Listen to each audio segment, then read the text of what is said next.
नमस्कार दोस्तों, उम्मीद है आप सब होंगे ठीक ठाक और फिट फाट। आज सुबह सुबह ट्विटर पे एक चीज ट्रेंड कर रही थी और वो था नंदीग्राम।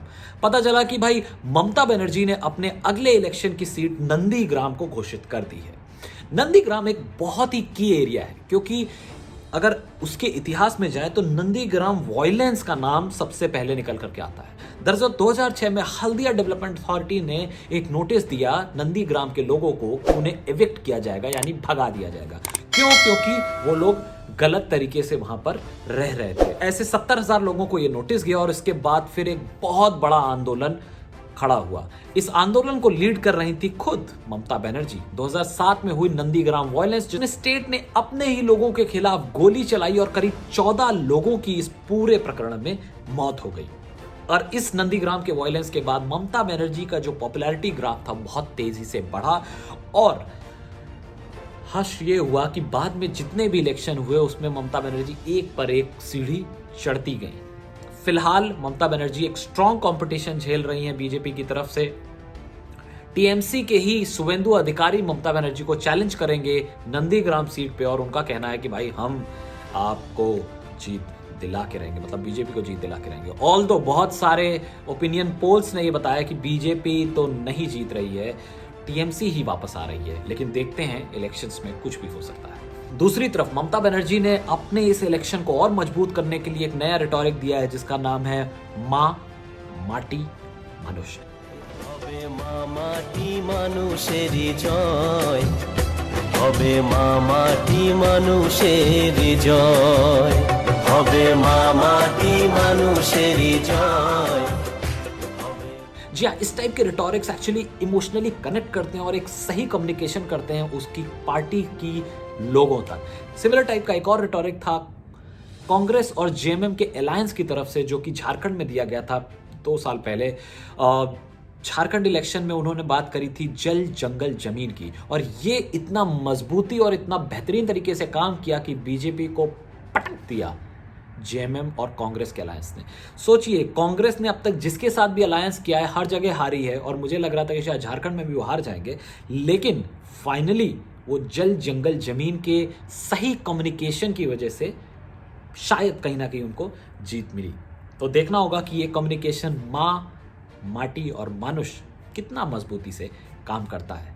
फिलहाल दूसरी तरफ बीजेपी की अपनी गवर्नमेंट और उसके मिनिस्टर बैठ करके भी कम्युनिकेशन खेल रहे हैं। आज ही की न्यूज़ है कि बीजेपी के सारे इंपॉर्टेंट मिनिस्टर बैठ करके इस बात पे फैसला कर रहे थे कि भाई कैसे हम निगेटिव कम्युनिकेशन को कम करें।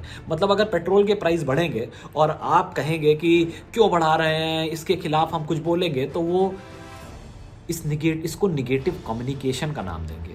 वो उसमें ठीक करने की कोई कोशिश नहीं करेंगे, उसको पेट्रोल प्राइसेस को नीचे लाने की, एम्प्लॉयमेंट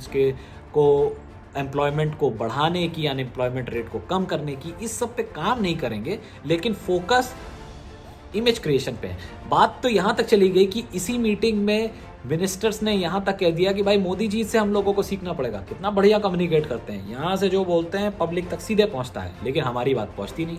भाई आपकी कम्युनिकेशन ही तो वर्ल्ड में सबसे अच्छी है, लेकिन काम भी तो कुछ करना पड़ेगा कम्युनिकेट करने के लिए।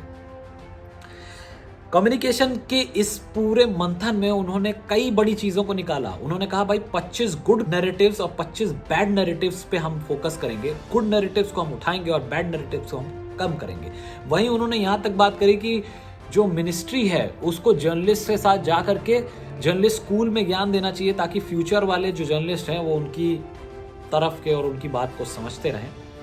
वहीं उन्होंने यहां तक कह डाला कि कुछ स्पिन डॉक्टर्स, यानी जो बातों को घुमा दें, वैसे लोगों को भी इनकरेज करना चाहिए और अपने साथ जोड़ना चाहिए, ताकि फ्यूचर में अगर कोई भी ऐसा क्राइसिस होता है, जैसा कम्युनिकेशन क्राइसिस समय उनको झेलना पड़ रहा है, बैकलैश उनको पब्लिक की तरफ से झेलना पड़ रहा है, पेट्रोल प्राइसेस में, गैस प्राइसेस में, और उसके बाद फिर अनएम्प्लॉयमेंट में या फार्मर इश्यूज में, उस समय ऐसे स्पिन डॉक्टर आएंगे और पूरा गेम घुमा देंगे।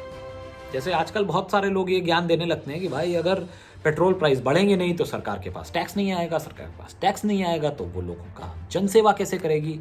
भैया पहले भी टैक्स आता था, जब प्राइसेस पीक पे रहते थे तो सरकार अपनी जेब से खर्चा करके पब्लिक की जनसेवा करती थी, लेकिन अगर आप पहले ही खून निकाल लेंगे तो शरीर में कुछ बचेगा नहीं, जनसेवा किस चीज़ की करेंगे। वहीं इसी मिनिस्ट्री की जो कॉन्फ्रेंस हुई उसमें यहां तक बात कही गई कि प्रमोट करना है उन्हें ऑनलाइन पोर्टल्स को और ऐसे पोर्टल्स को जो कि मोदी जी के फेवरिंग बात करते हैं और जो उनके अगेंस्ट में बात करते हैं उन पोर्टल्स को दबाना है। मतलब कि पूरा माहौल को अपने तरफ घुमाने की कोशिश की जाएगी।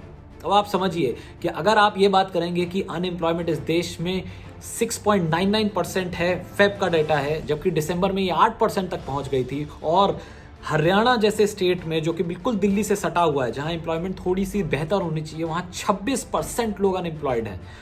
अगर आप ऐसी डेटा के बारे में बात करेंगे, ऐसे डेटा पब्लिश करेंगे, तो गवर्नमेंट आकर आपको पीछे से पकड़ लेगी और कहेगी अच्छा अच्छा बोलिए, नहीं तो ये भाई साहब भी आ सकते हैं। भाजपा की सरकार सिर्फ सत्ता में परिवर्तन के लिए नहीं, बल्कि आसोल परिवर्तन के लिए बनानी है। क्या बोला तूने? आसोल परिवर्तन। क्या क्या क्या बोल के गया ये? ऐसोल बोला है कुछ। मोबाइल में मतलब क्या?